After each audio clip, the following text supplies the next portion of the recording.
Welcome. My name is William Messakar. I am a master model railroader in the 4th Division of the Pacific Northwest region of the National Model Railroad Association. I want to welcome all of you to the virtual layout tour we'll have presented today by members of the NMRA. We would encourage you to find out about the NMRA and join in order to participate in these virtual tours. We have other virtual clinics and other activities for the National Model Railroad Association that we think you'll find a big help to your modeling, and you'll get to meet model railroaders just like you. So welcome to our tour, and I hope you enjoy it. We'll now be joined by Janice and Barry Dupler, who are going to show us their layout. Go ahead, Barry. Thank you for giving me a privilege to present to you. My railroad is the South Park branch. My wife Janice has been a partner with me on it, and so she's got credit for it as well. And let me share the layout with you a bit.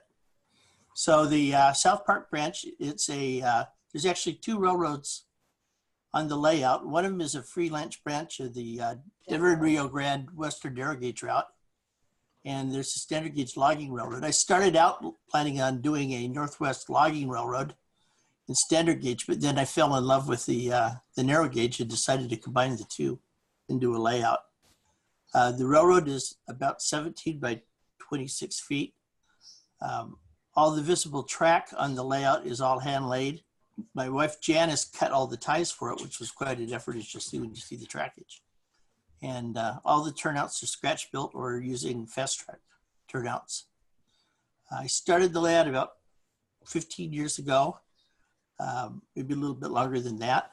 Back in the days, I said when you needed to be brave to model HOn3, that was prior to Blackstone coming out with their HOn3. And so since then, I've got almost exclusively to Blackstone now, with the exception of a couple brass engines on the narrow gauge. But anyway, most of the structures on the layout were built by me. I do have a number that were built by friends as mementos from their layout. But my real interest primarily has become structure building. And so I'm going to highlight some of those on the layout as I show you what I've done. So I don't have a fancy track plan. I got to apologize to you. So I sketched one up. The blue line is the logging railroad.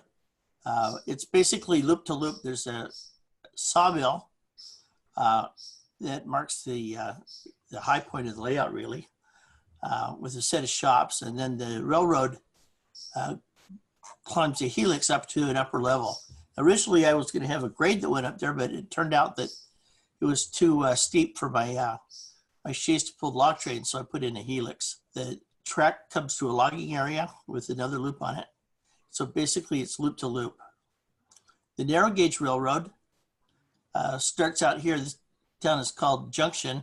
It's got a lot of dual gauge. What it's intended to do is to mimic a town like Alamosa, where you have an interchange between the standard gauge and narrow gauge on the Rio Grande. And so there's a lot of dual gauge trackage that I'll be showing. And the dual gauge area is not complete yet, but I'll show you how far I've gotten. There's also on the narrow gauge, I haven't shown you, there's a couple hidden return loops that let me operate when I have a show continuous running. So there is underneath the logging area, there's a set of hidden return loop and some hidden storage tracks. And then there's another return loop for the narrow gauge underneath the helix.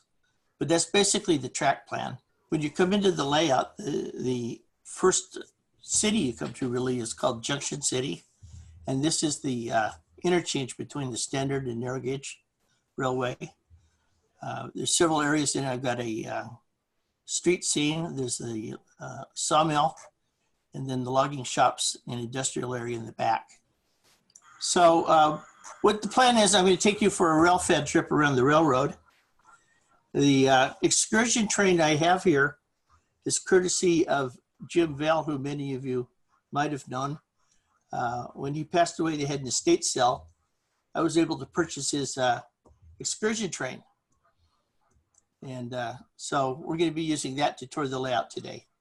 I figure it's a fitting use of an excursion car. Can everyone see that? Can you all see the video? Okay, good. So off to the right is the sawmill, and I'll have more pictures of that in a moment.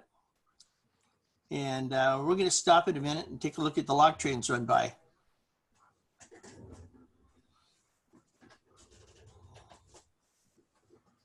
That's a good spot to stop.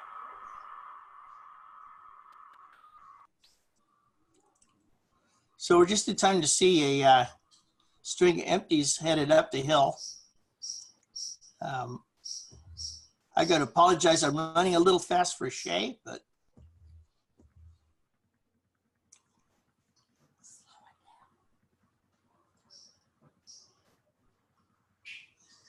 you can see a bit of the sawmill, and the track winds its way through the shop area and then out towards the helix, which is located kind of in the upper right-hand corner of the picture behind the backdrop.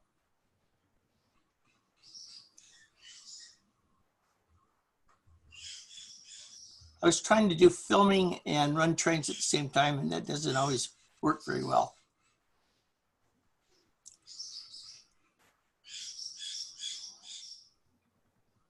So if anybody has any questions, feel free to jump in.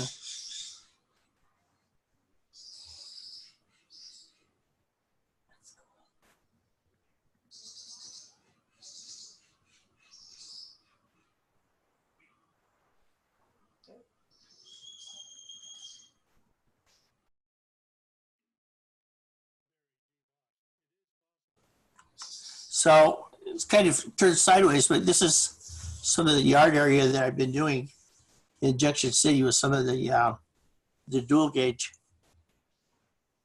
So the standard gauge is all the logging line, and the dual gauge is the interchange for the Rio Grande. There's also a link where the logging line does link to the narrow gauge. I haven't built the shops in a lot of the yard area, but that's all going to be off to the left here. You can see the spurs going off in that direction, but it's been really quite interesting building all the turnouts for the dual gauge switches. These were the jigs that I used. The fast track jigs were the first dual gauge jigs that they ever did. It's been interesting is that they're a lot more complicated than you'd think, because even for like a left-hand turnout, you get situations where you got the narrow gauge rail on the left and the narrow gauge on the right. So it takes 4 different jigs to do the 2 different layout, the 2 different turnouts. Also, there's a number of turnouts where the legs of the turnout aren't all dual gauge. So this one is a dual gauge in one direction and standard gauge in the other. So it's been really interesting trying to get all those built. The other thing, and you really can't see it here, is that when you're running dual gauge, you run into situations where you need to cross the narrow gauge line from the left side to the right side in. So you need to put a draw in there so that where the narrow gauge is on the right here, it will, excuse me, you need to move it over to the left. So you've got basically like a frog setup, and then you migrate the whole train from one side of the track to the other. So it's been kind of a challenge to get running properly. So this is my sawmill. When I originally designed the layout, I was going to put the sawmill in the corner of the room that you see kind of in the background there. When I started looking at it, I said, this is not something you want to stuff in the corner of the layout. So right now it's in a peninsula in the middle of the room, and I tried to give access so you can see it from all the different sides in the layout room. It's a Sierra West kit that I built. Yeah, it took me about a year to build the mill and the log pond around it. There's a couple other views of it.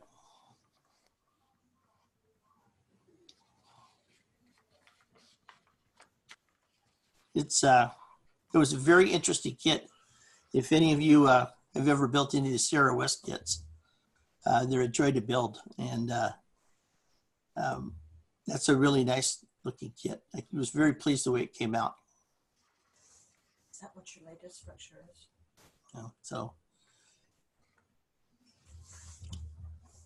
So these are the railroad shops.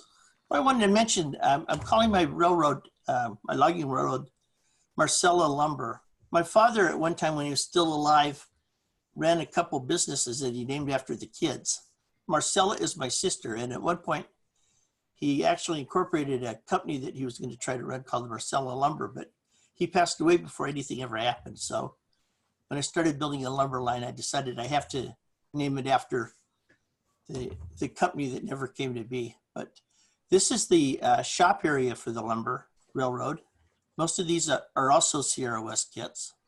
This is the repair shed on the left. And on the right is the welding shop, welding and boiler shop.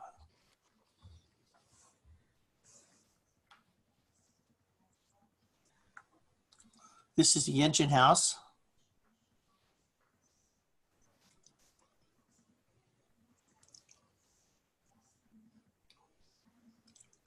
This is the newest structure. The paint's still wet on it, but this is a brass or a steel and iron foundry that I put on the layout. Again, a Sierra West kit. And this was a fun one to put together. There's a lot of detail, as you can see. I'm just in the process of integrating it onto the benchwork.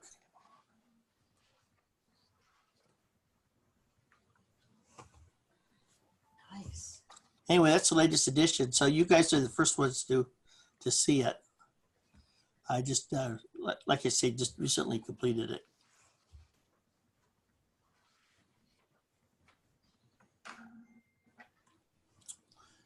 You go around the layout. This is a gorge area in the Highline. To put things in perspective, the sawmill is over here in the center right-hand side. The narrow gauge line is on the lower level here. The logging line, having gone up the helix, is on an upper level here. One of the things that I wanted to do was to, when I had two different railroads on my layout, I didn't want to have them stepping on top of each other.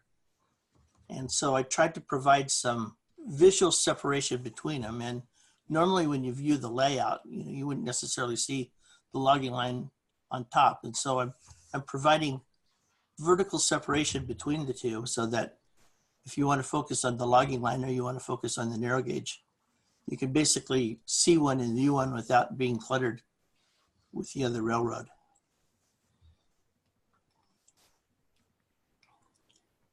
When you go around the peninsula here is the high trestle. For those of you that have viewed my layout before, up until about a year ago, I had a steel bridge here and there was not a wood trestle. I'd always wished I had a trestle, and I got to confess, this one I did not build.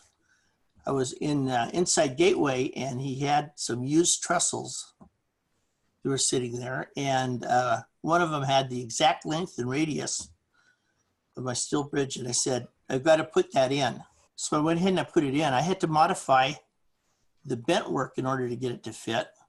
The other thing is I had to modify the rock work. Now, all of the rock work that you see here is all dental plaster over pink foam. It was all colored using acrylic washes with spray bottles. When I originally did it, I had the three basic colors, and for several weeks, every time I'd walk into the layout room, I'd grab one of the spray bottles and just spray away on the hillside. And next time I came in, if I thought it could use a little bit more red or whatever, I'd hit it with another spray bottle. And over a period of a couple of weeks, I was able to build up some, I think, pretty realistic rock coloring. When it came time to put the trestle in, I did have to modify the rock work. I was pretty worried about it. I had an open house coming up, and I knew that there would not be time to try to get the rock work to blend in for a couple reasons. It took a while for the colors to kind of mature on the plaster, but also trying to match the colors. Instead of having weeks to blend it in like I did originally, I had an open house coming up in like 5 days. And so I decided to try something different. And so what I did is on the new rock work is that I hit it with some Bragdon weathering powder, just the basic tan. And then I went in with pan pastels. I spent all of about 10 minutes weathering up the new rock. And I don't know if you can tell what's new rock and what's old rock, but the sections that got redone were right down in this area here and over in here. And I think it blends in pretty seamlessly. And so that was kind of a lesson I learned on, a different way to try to do the rock work. I always try to find new techniques for weathering buildings or weathering scenery or whatever. And that's my latest scenery. I've used bed pastels before for weathering buildings and other things, but I never used them for trying to do a large rock face and blend in the colors. And I think it came out pretty well. Here we'll take a look at some trains running on the bridge in the Highline.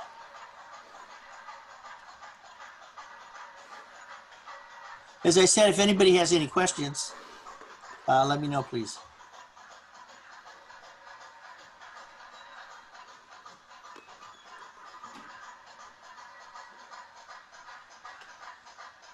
I was going to ask, where are your cabooses? I noticed you don't have any cabooses. Oh, yeah. I didn't on the logging train, and the reason is I built some small little bobber cabooses, but on the with the log cars I'm running now, they have such a throw on the end of them, the little bobber cabooses. One truck were getting tossed off the track, so that's on my list to build some new ones. But I do have cabooses on the standard gauge. If there's one. Yeah. Thanks. I was just curious.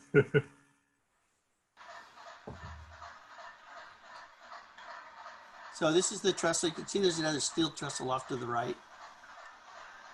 We have a bit of a Highline coming up now as we go around the corner. Oh, yeah. It's really an impressive layout. Well, thank you.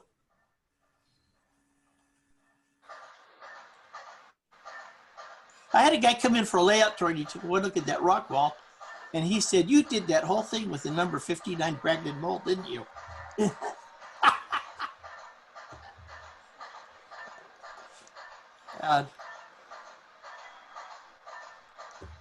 This kind of blew my mind that it's basically how people's brains work. So another thing I might mention is I'm trying to do all the different seasons of the year. So this part of the layout is going to be fall. There's a mining district that I'll show a little bit of in a bit that's over to the left. There's going to be a winter scene. The Sawmill area is more summer, and then the next town you'll see is kind of a spring view. But you'll see when you're running on this part of the layout, you really don't see the standard gauge layout, the logging line, even though it's just a couple inches off the top of the screen.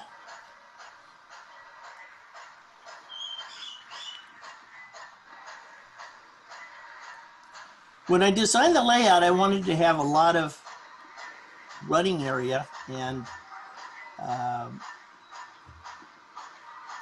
keep it pretty rural. But I ran into a nasty trap is I decided I really liked the structures building. And so the layout in places is a little more cluttered than I'd like it to be. But this is one of the areas where you kind of just running unencumbered by a lot of buildings and structures.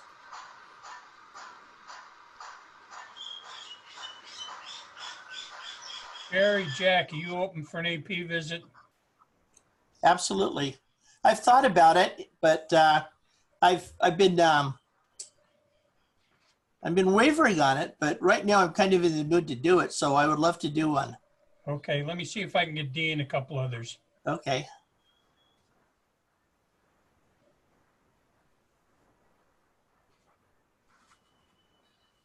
So my friend Bill Sheaf, who many of you knew, he and I were kind of trying to push each other into doing it. And he got ill and it kind of put a damper on it. But right now I'm kind of thinking is that might not be a bad thing to pursue. So Oh, that's nice. yeah, so continuing on is when you go to the right now from the trestle, you come into the town of South Park, which is the oldest part of my layout. This is kind of where it all started. Just a small Colorado town. How many saloons are Yeah. there? So one of the things I might mention is that I try to get a lot of forced perspective, and a number of the structures that you'll see on here are actually in scale. The church here is a good example of it. And you'll see more later. By using the forced perspective, it gives you it expands the view and it makes this part of the layout seem a lot larger than it is. So again, That's my house. these buildings back here are all in scale. So I don't know if you heard the commentary from my wife in the background. Is that I said Janice has been a participant on this railroad. That she cut all the ties for the railroad, and there are a lot of them. She built all of these trees that you can see on here. But she also has tried her hand on structures building, and this building right here in the front is one she built. So when she built it, she said she wanted to put a figure on the building that could be her. And so I let her pick out any figure she wanted. And this is what she came up with. So A little bit of poetic license. so anyway, she's always got to point out her building to the people visiting our layout. Here's another view.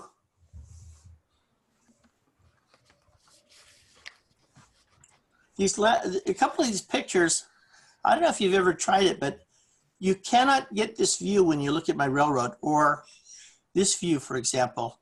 And I got them by taking a camera and sticking it on my layout, reaching in and setting it down on a timer and taking a picture. And I don't know if you guys have ever done that, but it pretty amazed me when I took it, because like I say, I'd never seen this view before, I wondered about that. or this one as well. But when you can do that by just sticking a camera somewhere and get a different view, it's really interesting.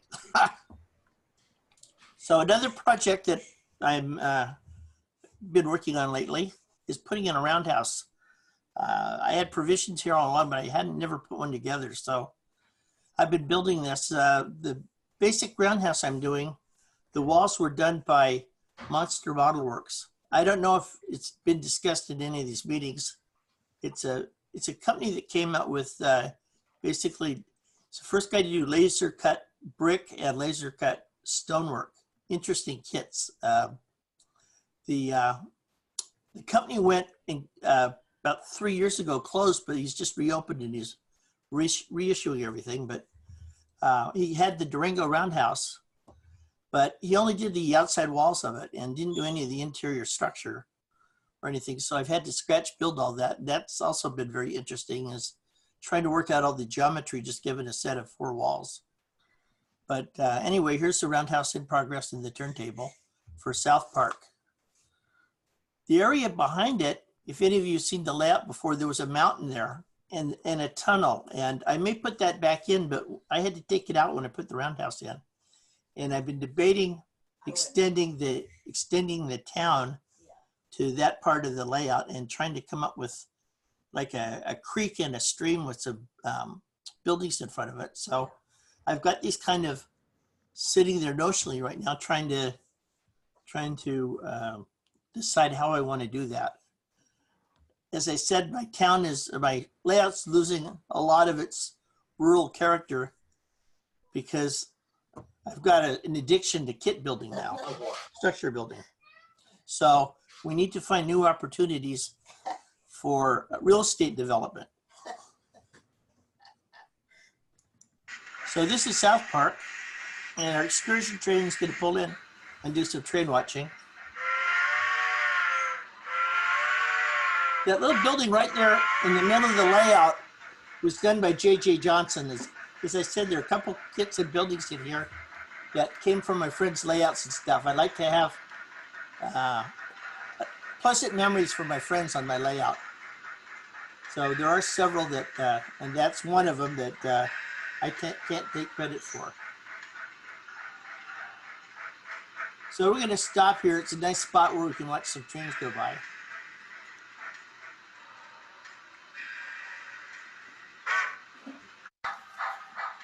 So we've got a passenger train coming into the station, and if you go from the station, the main line runs out. The engine right now is on the main line, and it will continue out through the backdrop to the next part of the layout.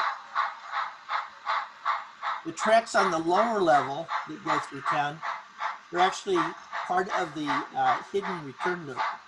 So the tracks that are right there next to the building, the blue building, go out through a what was a tunnel by the Roundhouse, and then underneath the backdrop there is hidden tracks for storage and the return loop. So the passenger train's stopping at the station, and we've got a freight coming in. The freight's coming out of the return loop on the lower level.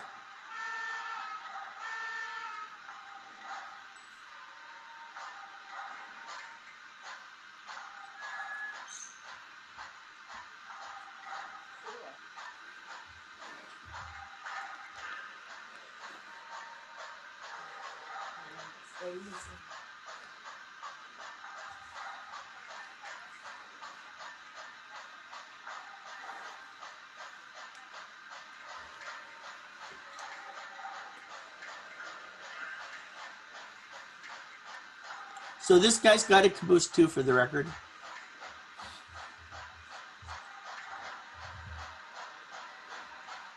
But I do intend to rectify the shortage of logging cabooses. Okay. You know, you always have something on your do it later list. Yes, you do. There's one thing about being selective with video shots and stuff is it makes my layout look a lot more finished than it is. But there's a lot more to do on it and a lot of projects, and that's one of them. So these are some Blackstone C16s.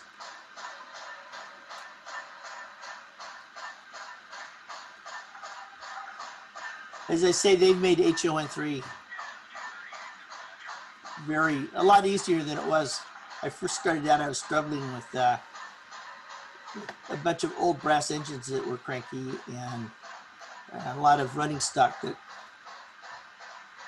wasn't always very friendly. But just about all the rolling stock and stuff are, you know, Blackstone. So we're now on the upper level with the logging railroad. The upper level comes off the helix and it runs around the layout. It's not all, the upper level's not all scenic. So I'll stick with the scenic part is that when you come into the logging area, I've got a logging camp here. Now, all of this logging scenery that I'm showing you is a work in progress. I've been working at it. So it's not all complete, not all ballasted.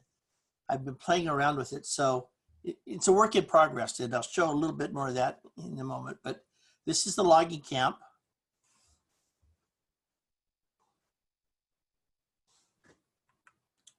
This is the logging area, and there are a couple things I'll point out. This part of my layout we're actually directly over where the trestle was. It's right below the little one shown here. I sat for a long time trying to figure out what I wanted to do with the logging area, whether I wanted to have high mountains and how to handle camouflaging the return loop up there. And this is what I've come up with. And I've been experimenting with forest perspective. Again, trying to show more depth. And I'd like to get your input on how I'm pulling it off is that if you look here in the background, I've got an N-scale donkey and I've got an N-scale shay I'm putting back there for, again, forest perspective. But a lot of people, when you look at a donkey engine or whatever, or a loader, you really don't get any idea how big they are because you've never really seen one or whatever. So I took the same loader and built it in HO and put it here in the foreground to give you an idea of, you know, large and small to kind of show distance. Interesting.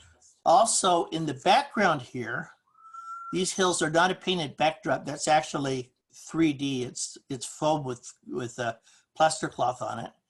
And what I want to do is do pine and aspen forest like you see in Colorado in the fall. And I was really struggling with how to show a distant mountain in 3D using the materials I had. And so I've got an experiment going over in this part of the layout, and I'm going to zoom in on it. I'm trying to make it look like it's more distant. And so this is it kind of close up. And if you take a look here is that this is what I come up with is they're very small little trees. And for the aspens at that distance, you wouldn't see trunks or anything. So I just put some foliage up with the colored ground cover on it. If you take a look at what that actually is that there's really only a couple inches of separation between the big trees and the little trees. But what I tried to do is that by putting trees in the intermediary so you can't see the gap between the big ones and the little ones, you have no notion that that they're so close together, and that having the small trees there with the big trees does give, I think, a pretty effective illusion of distance. And so what I intend to do is to take that type of foliage and use even smaller trees and stuff and finish that hillside in the background so that you have a lot of the color that you have in Colorado in the fall. So that's my current experiment for scenery. So I don't know if any of you guys have any comment on how well that worked out, but I think that that's kind of the way to go. So. That's cool. So the fun part of my layout is that when I designed the layout, oh, before I do that, I do have one last video to show. Here's some video shot on the logging camp.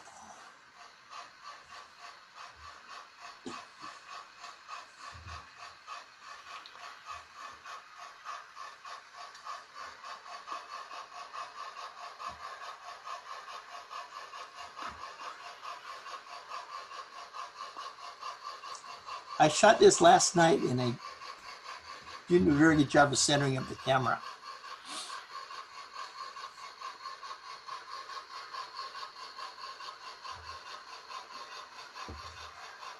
So this is a PFM shade I remoted and converted to DCC. And the other little guy in the back is he's a Bachman.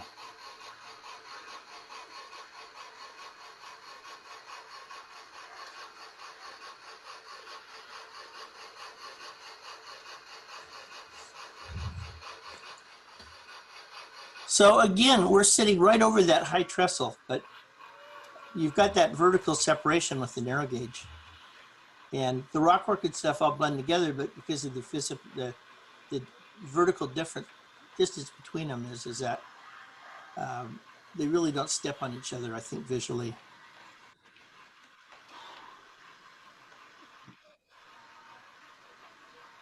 There's a famous pink cliffs of Colorado in the background. I wondered about that.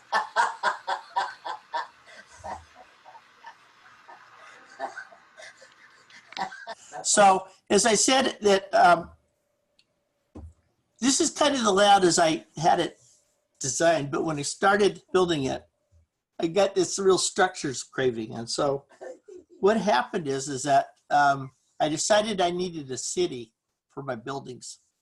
And so I put a second level on top of the sawmill.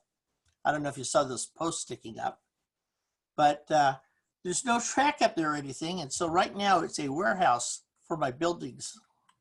And so, so I'm putting up a building, a city that's going to be the city of Vail.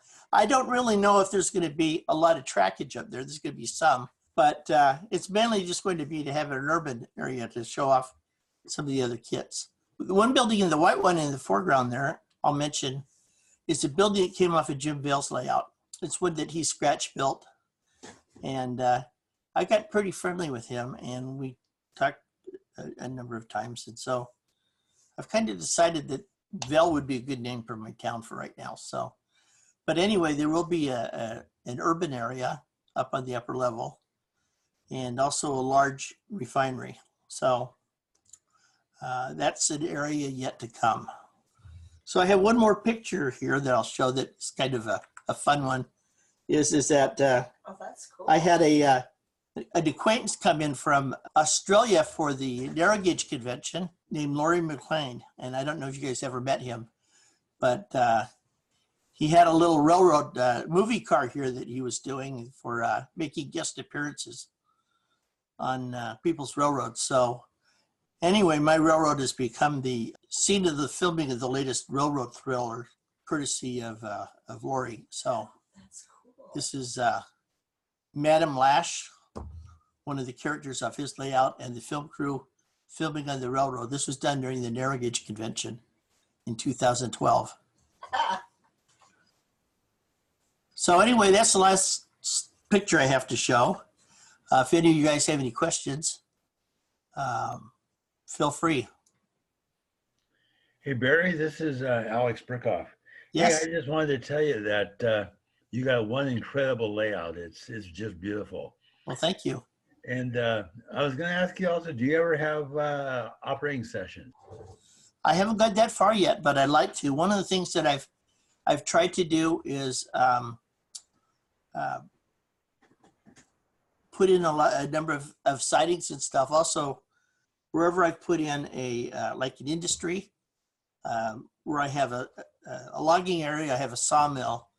I've got a large mining area that I didn't really show you because it's just bench work. But I got a lot of mines, but I also have stamp mills. I've got a refinery, and I've got foundries and stuff, so I can ship, materials from one location to another. And so there's a lot of opportunity to move commodities from one part of the layout to the other. So I would love to have operating sessions, but until I get all the yards and stuff in, which a lot of the dual gauge, I haven't done that yet. Well, thank you for the tour anyway. That's great. I loved it. Good. When I do have an operating session, I'll make sure that I get you over here to look at it, take part. But thank you for your kind words. Hey, Barry, this is Alan Murray. Yes. Your trestle was sort of available because John Bentz never got around to building his HOn3 layout. Okay. He had several that he took to Steve, and that's how you ended up with that. I don't know who they came from, but Yeah, I owe him thanks. Yeah, John Bentz was the guy who had them. He had them made by somebody else. Right. But it fit in. The radius was exactly right, and it was the exact same length as what I had in there. The only thing is I had to cut some of the rock work back to fit the bents in. Yeah, exactly. And some of them I just couldn't I couldn't put them down any further because they were getting too wide. So I had to build the brickwork up on the stonework up underneath it. But, it sure looks like it was designed to go there. So Yeah. I couldn't have asked for a better opportunity to put one in. So thanks to him. Now I know who my benefactor was. Okay. Hey, Barry, it's time for me to do a commercial. Okay. And that's for all you guys that are looking in that are not involved in AP and have layouts or working on them. This is the time, this is the way.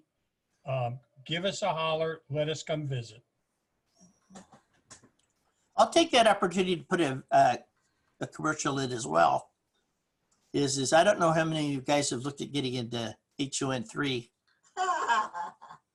I kind of feel like an orphan because I got mixed up with that bunch of SN3 narrow gaugers, and it felt like the lone petunia in the onion patch, being HO.